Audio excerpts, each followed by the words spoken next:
Welcome back, my dear students. Today we are going to learn about hemostasis, the amazing process your body uses to stop bleeding and protect you when the blood vessels get damaged. Hemostasis keeps blood loss under control through three smart steps: blood vessel spasm, platelet plug formation, and blood clotting. Together, these steps seal the break and help your body heal quickly. By understanding hemostasis, we can see how your body prevents dangerous blood loss and keeps us safe every single day. So let's dive in and explore how this life-saving process works to keep us healthy. Let's begin. Hemostasis, not the same as homeostasis. Hemostasis is basically the body's way of stopping bleeding.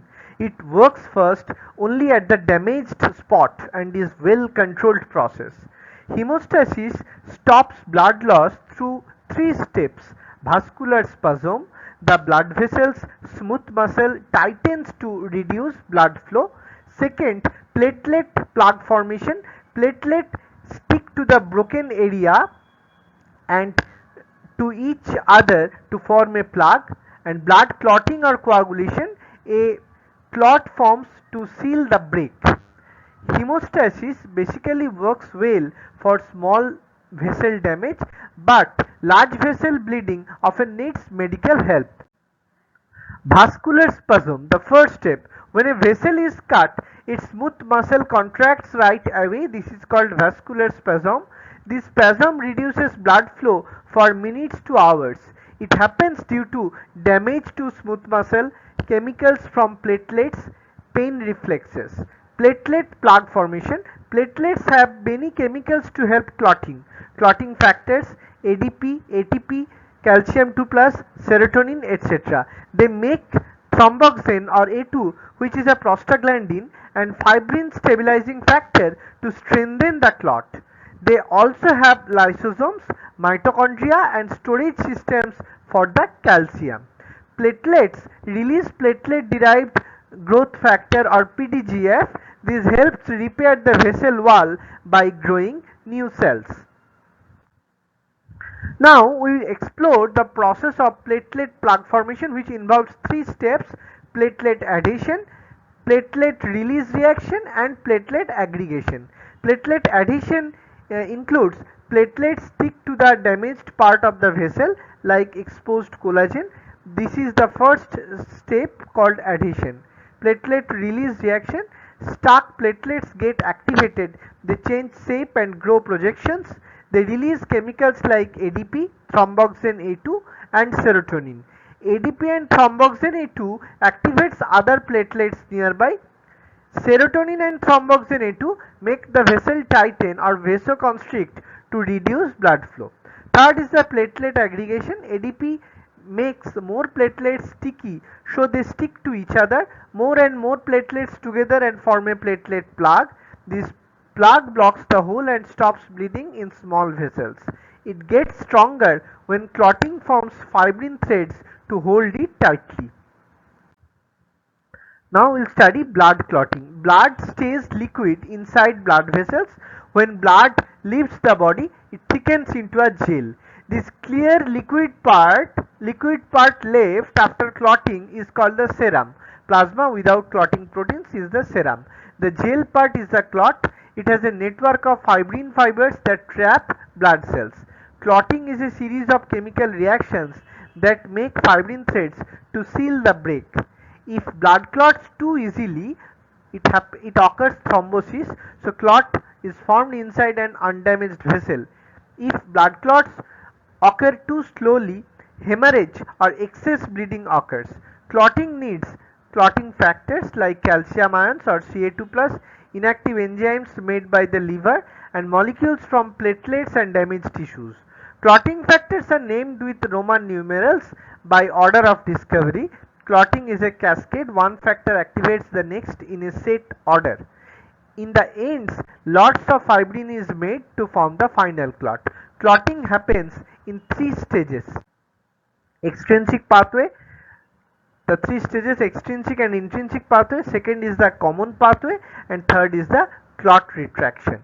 Extrinsic pathway, it is faster in comparison to intrinsic pathway with fewer steps and happens in seconds if injury is bad. Starts when tissue factor or TF from outside damaged cells leak into the blood. With Ca2 plus, tissue factor starts reactions that activate factor 10. We'll explore the different factors. Activated factor 10 plus factor 5 plus calcium 2 plus ion. So prothrombinase is formed. Intrinsic pathway, it is slower and more complex process. It takes a few minutes. It starts inside the blood. No outside tissue are needed. Rough or damaged blood vessels expose collagen. It activates factor 12. Platelets damage also releases phospholipids. This also activates factor 10. Factor 10 and factor 5, it will form the prothrombinase, same as extrinsic. Common pathway, prothrombinase plus Ca2 plus changes prothrombin into thrombin, then thrombin reacts with Ca2 plus, changes fibrinogen to fibrin threads, which are insoluble components. Thrombin activates factor 13, which makes the clot strong and stable. Thrombin also speed up more prothrombinase, that is positive feedback, and it activates platelets to stick together more. Clot retraction, it is the third step. After the clot forms, fibrin threads tighten, pulling edges of the vessel together. This stops more damage and bleeding. Platelets help by releasing factor 13 to strengthen the clot. Over time, fibroblast and new cells repair the vessel fully. Role of vitamin K needed to make 4 clotting factors in the liver. Vitamin K comes from food and bacteria in the large intestine.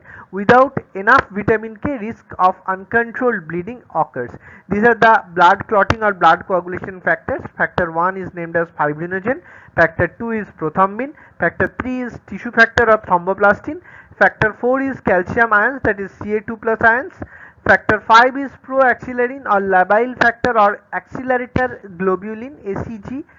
Factor 7, serum prothrombin conversion accelerator, SPCA, or stable factor or also called as proconvertin.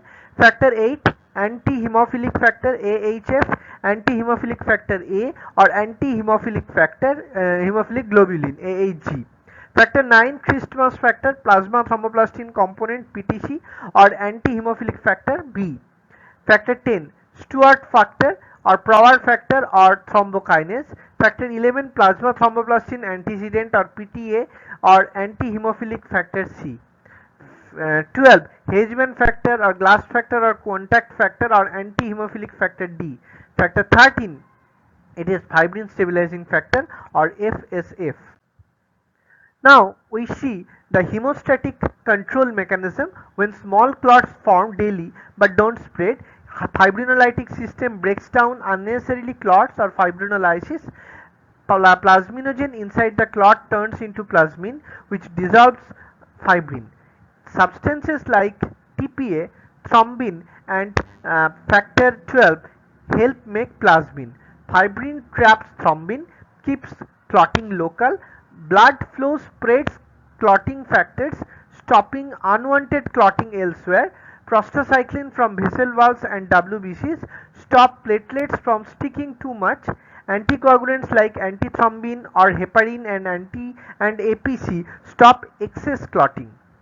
Intravascular clotting, sometimes clot form inside unbroken vessels, causes rough vessel walls, atherosclerosis, slow blood flow, that is stasis or injury. Clot inside a vessel called as thrombosis. The clot itself is called thrombus.